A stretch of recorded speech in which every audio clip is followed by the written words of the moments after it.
The problem is called minimum time to repair cars. We're given an array called ranks, where each number represents the rank of a mechanic. A mechanic with rank R can repair n cars in R, multiplied by n squared minutes.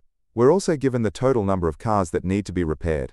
The goal is to find the minimum time it takes for all the mechanics, working simultaneously, to repair all the cars. The examples show how the time is calculated for each mechanic, and why a particular time is the minimum.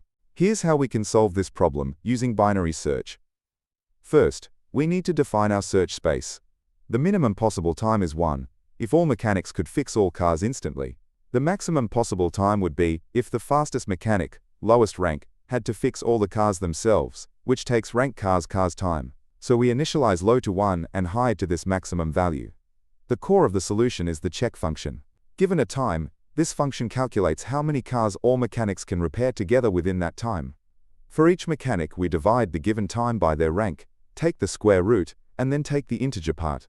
This represents how many cars that single mechanic can repair in the given time.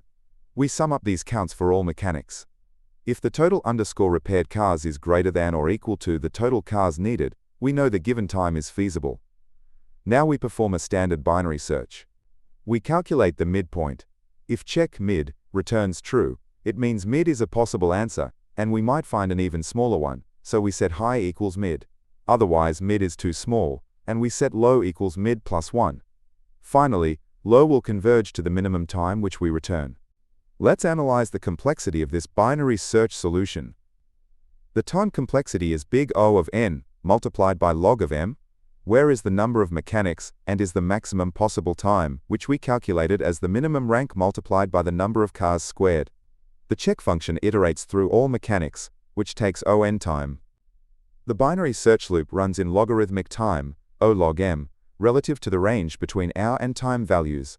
Therefore, the overall time complexity is O(n) log m. The space complexity is O(1), because we only use a constant amount of extra space for variables like low, high, mid, and total repaired, regardless of the input size. That's it for minimum time to repair cars. If you found this helpful, please like, subscribe, and comment below. Let me know what other Leetcode problems or topics you'd like me to cover in this series. Also, if you'd like to help me continue making these videos, please consider donating at buymeaboba.com. The link is in the description. Thanks for watching.